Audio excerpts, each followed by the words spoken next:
Welcome to the Unitarian Universalist Church of Little Rock, where love is our teaching and service is our prayer. My name is Barrett Goodwin. I'm a member of the grounds committee and assorted other odd tasks that are needed. If you're a newcomer, we're so glad you've chosen to join us for worship this morning. While you're here, please stop by our guest table out in the lobby to fill out a guest card and pick up some information about our church. I now invite Shalina Mora to come forward to light the chalice and lead us in the affirmation of covenant, which again is in your order of service.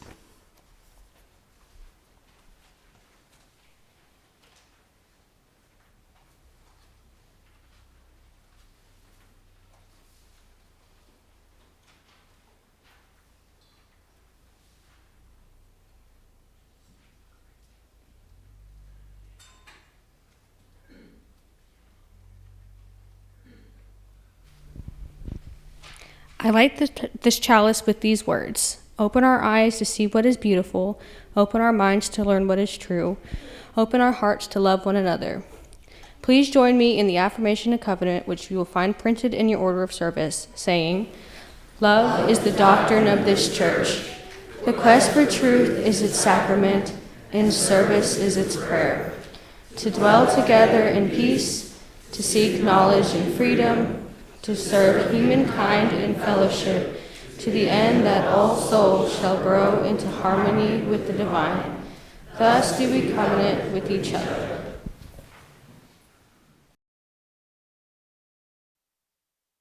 I'm going to attempt to read from my phone, so forgive me. Well, I grew up in a great church. Solid faith, loved it. Praise and worship band, church camp, all the things. I had an amazing Christian upbringing.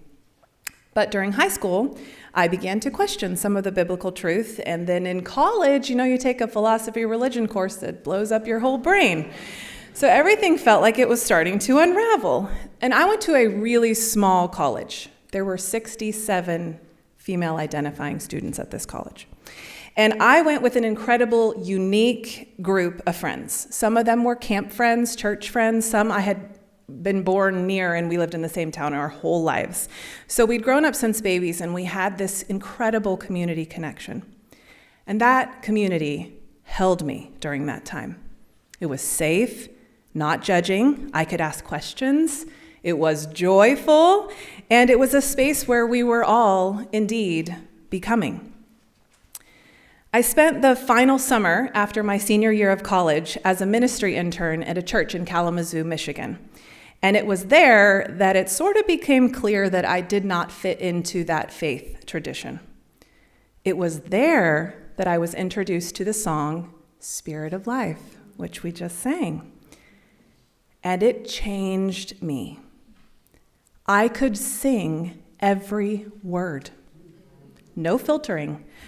Every word of it. And my mentor, I learned, the minister at that church, during our final meeting of the summer, revealed to me that she was actually a UU.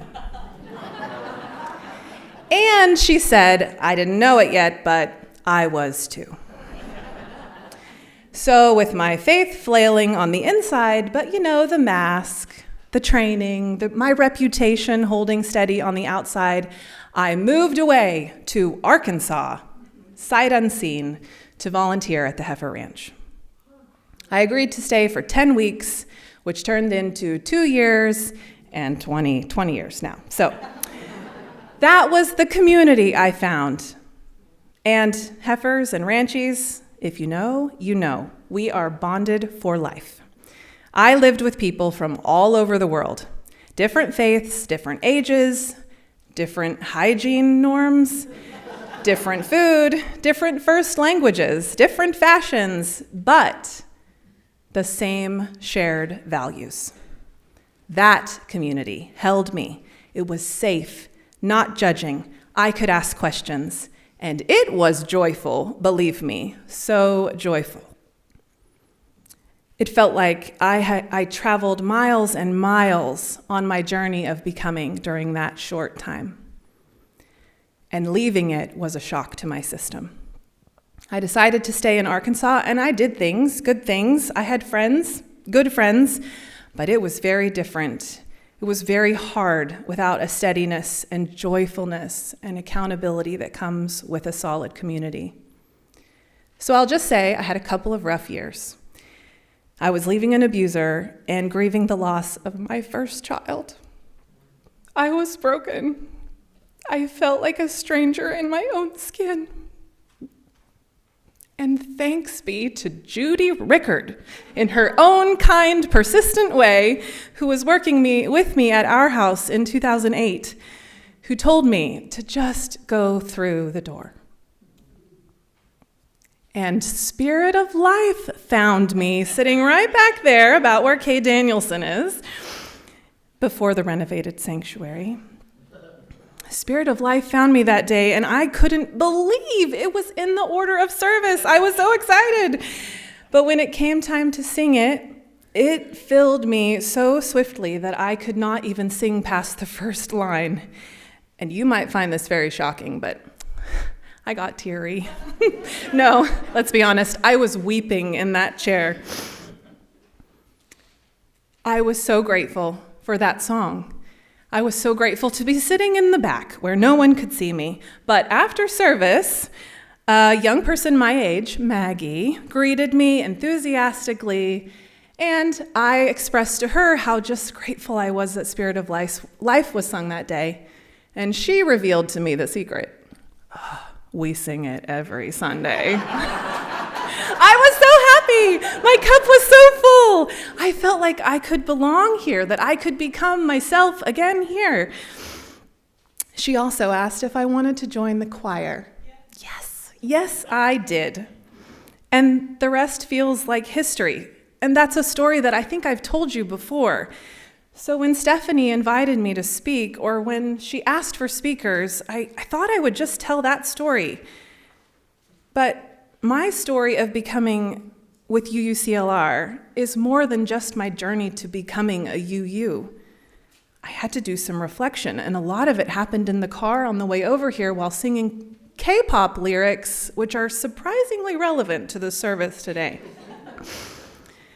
This service, this opportunity to speak, has made me realize my story is much more, and it's not even a secret. It's the title of this service. I have experienced the joy of becoming in the light of community. Multiple places, but especially here. Because that's the magic of being in community. It's the light. It's the chalice light, our shared values represented, but it's each of our lights. It's learning to kindle them, cherish them, share them, shine them. Thank you, Don Harris, for teaching us to shine them in the corners that are hard to reach with our mirrors.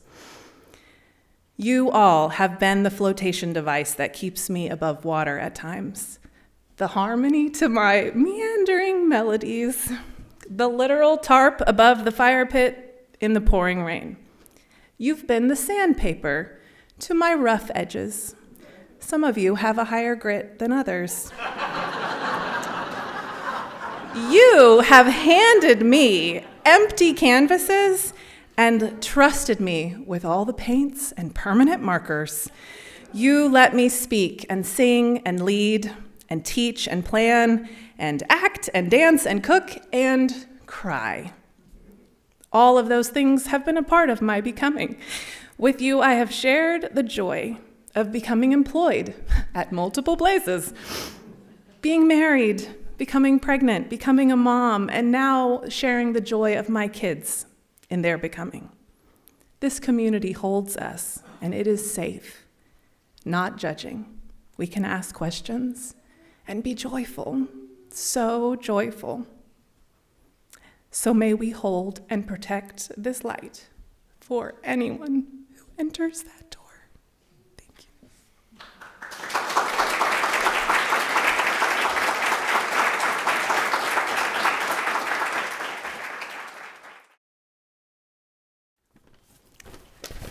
Good morning. I'm Lisa Brentz. I'm UUCLR's membership team lead. When I was asked to reflect on what this community means to me, I didn't even know where to start. It means so much to me. So I'll just start. Before I first came to UUCLR in 2022, I could not have imagined that I would join a church, much less even become a leader of sorts, or join a team or a committee. I actually spent my early childhood rejecting church my early adulthood rejecting church and religion in general, finding them too constrictive, and the ones I was exposed to lacking in honesty and humility. They tried to provide these very black and white answers to questions that we just don't know the answers to. We can't know the answers to. But here, I find in all of you, my fellow travelers through life, people who don't claim to have all the answers, who want to ask questions, who want to share ideas, who want to share kindness and caring and openness. So we don't just allow ourselves permission to ask questions. We encourage it. It's part of who we are. For me, this helps me grow the ability to not just ask questions, develop ideas, but it also helps me learn to listen open-heartedly and lovingly to others who may have different ideas and opinions from mine. And this gives me an opportunity to connect and grow with others, with you all.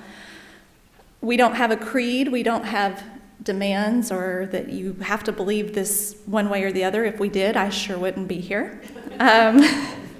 But we covenant with each other, we agree. There's kind of a coming together, and it's a gentleness, a softness. It's not this hardness that I've experienced previously with other religions. And so I arrived here finding a completely different model of what church can be, of church and what it could be. And it was just in the nick of time, because there have been many times in the last few years when life just felt pretty tumultuous. I think that's true for all of us. Pandemic going forward, especially, that's around the time I started coming to the church, was during the pandemic. I think that's true for most of us, that there's been a lot of tumultuousness in the last few years. And this community, this sacred place, it provides us a respite. We talked in RE Connections today about what brings you rest, and this place brings me rest. It's really been the eye of the storm, so to speak, where we can all come together for a little bit of time each week and just breathe together. And I think that's something that we've all needed. Even just sitting in silence with you all, next to you all, just bathing in this collective energy of peace and love, that's balm. It's salve to my soul. So one of the things about this church and this community is that as individuals, we can be as involved as we want to, or not so involved. Just come to church on Sundays, and for a long time, that's what I did until I got to a point to where, that wasn't quite enough. So, you can come on Sunday mornings and get that rest that you need. You could also connect on a deeper level through our covenant groups. You can talk during coffee hour. We have forum and RE Connections, like I just mentioned. Young at Heart, Parents' Night Out, Lunch Out. The church provides this platform, this infrastructure for us to come together and get to know each other even better. So I hung around long enough and was eventually asked to help out with a few things here and there, particularly Parents' Night Out and the membership team. And, I'm not one to really just join and be super active, but I said yes because I now became part of something greater than myself, right? And it was meaningful, and it gave me purpose. And whenever we connect with something greater than ourselves, we love it, and we want to help grow it. We want to help keep it going and nurture it as much as possible. So, not only did I become a part of this community is a part of me.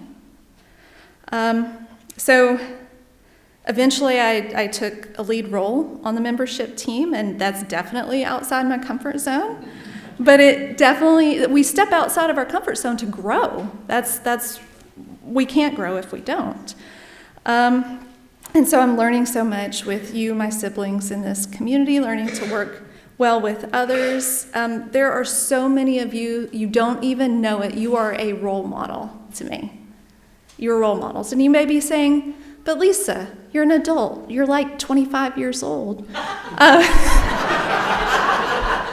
Why do you need role models? I mean, we all need people to look up to. We all need people to aspire to be more like. We need to see those really good qualities in others that we want to grow within ourselves.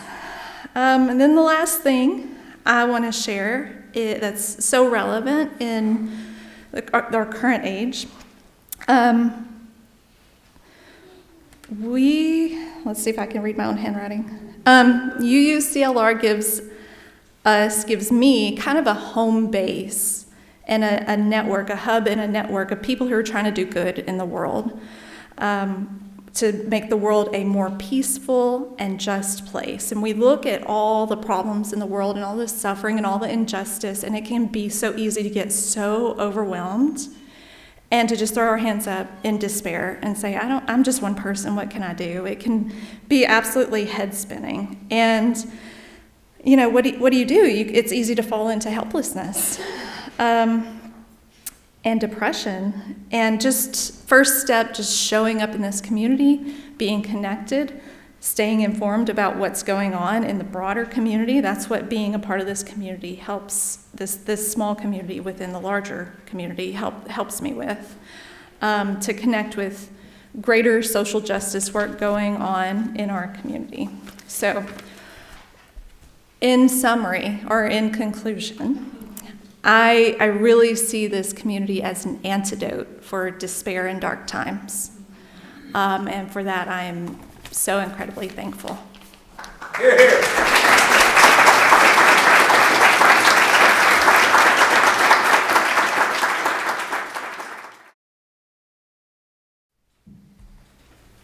Hello, I'm Stephanie Webb, and I am a member of the worship arts team and a member of the Covenant of UU Pagans.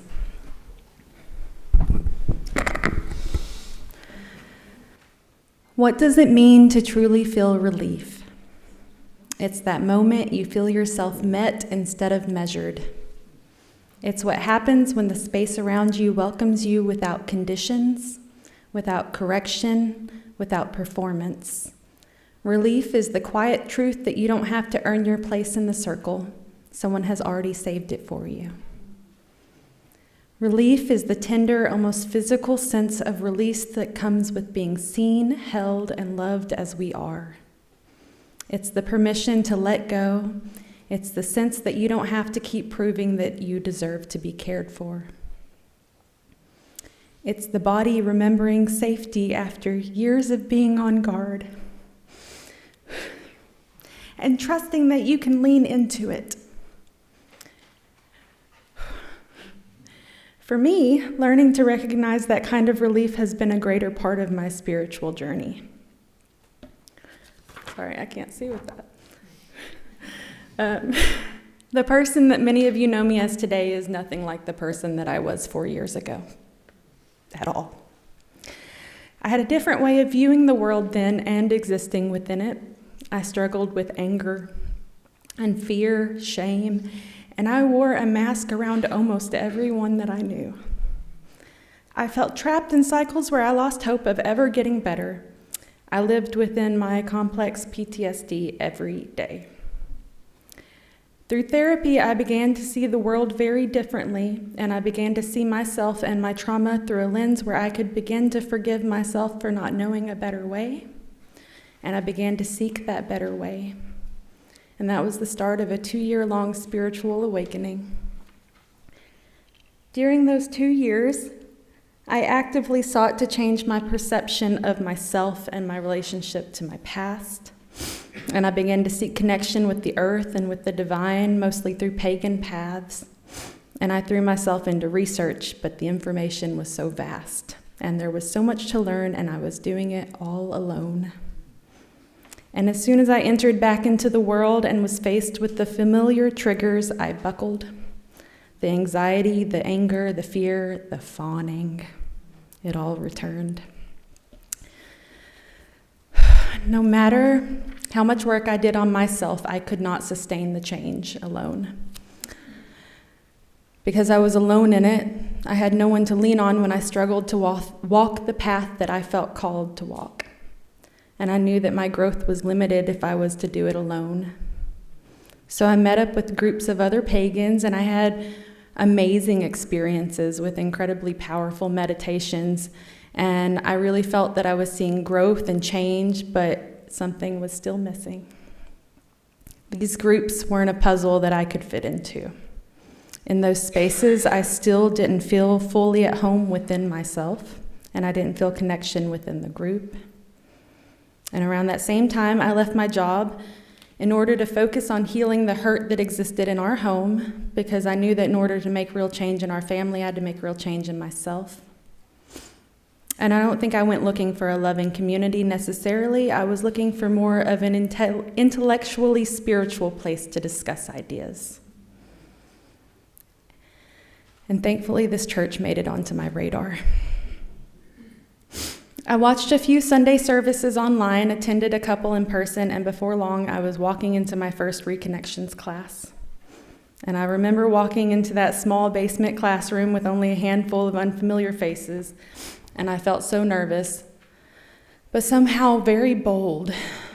I was at a place where I wanted this to be somewhere where I belonged, but I no longer was interested in being anywhere where I could not fully be expressed.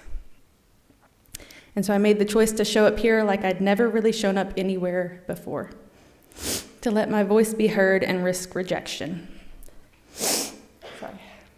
But instead, I found ears that listened. I found ideas that challenged me. I found a place that created space for the questions and held the discussions. Instead of feeling lost and overwhelmed by the sheer amount of information out there, I was able to take it in bite-sized pieces. I was able to come to this place and take in lessons that always seemed serendipitously placed within the greater of my existence. I was able to suspend my preconceived notions that you had to choose one religion and began to look at each religion as a source for knowledge and understanding. And by showing up each day to this place, to this community as myself, I began to find my own worth again. I was able to stop looking at my faults as failures and instead began to grasp the concept of lifelong learning and growth. I was able to finally recognize and name my gifts and to find pride in the whole of who I am, and I began to see myself through the eyes of this community, through the roles that I was supported in and the tasks that I was trusted with. Through my involvement with the Covenant of UU Pagans and the worship arts team, I've been able to not just learn the concepts, but fully immerse myself in the process. And that's how it becomes a part of you, through your engagement with it.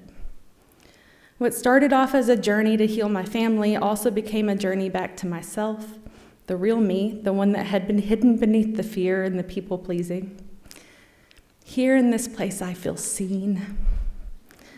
I've been blessed with this last 2 years to grow closer to my family, but I never would have imagined that I would have ended up down the path that I did. It became a pilgrimage of sorts. I left everything that I had known in order to discover what it means to have faith. And now that I'm going back to work, I feel a sense of freedom that I have never felt before. I am not worried about what they think of me, or my opinions, or my self-expression. I know that I am worthy of love, and I am loved here, and therefore I am never rejected. The person that I used to be would not have believed that this future was possible, that I would exist within a community with which I could lay myself bare and feel relieved. And relief can feel a whole lot like joy. And I owe so much of who I am today to the love and the challenge of this community. And experiencing the relief of unconditional love has taught me and is still teaching me daily to see others through more loving eyes, to suspend judgment and to look for the whole of their being. The beauty of community is that we do not only receive that kind of love here, we get to discover the gift of giving it back to others. to sit with someone who is still bracing and to offer them through our steadiness the permission to let go, to listen without fixing, to witness without shame, to simply be the safe place where another person can breathe out. How beautiful that we can both be carried by this kind of love and choose day by day to be the source of it for others. And that is the work of this community, not to perfect one another, but to make a little more room in each other's bodies for peace. So may we continue to offer one another this small but great kindness, to be the moment the shoulders drop, the breath returns, the heart remembers that it is safe, and the weight becomes lighter simply because it is shared. That is love as relief, that is love as grace, that is love as belonging. And what a wonder it is to receive it and to become it for one another. So thank you for the relief that you have given me and for the chance to give it back. Yay!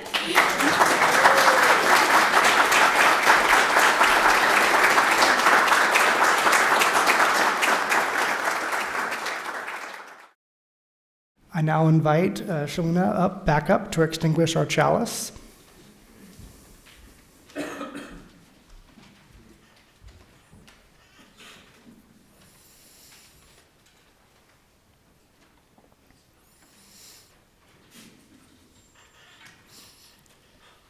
Please join us in saying our closing words. Go out into the world in peace, have courage, hold on to what is good, return to no person evil for evil, strengthen the faint-hearted, support the weak, help the suffering, honor all beings. And know that you too can find relief here if you're brave enough to show up as yourself.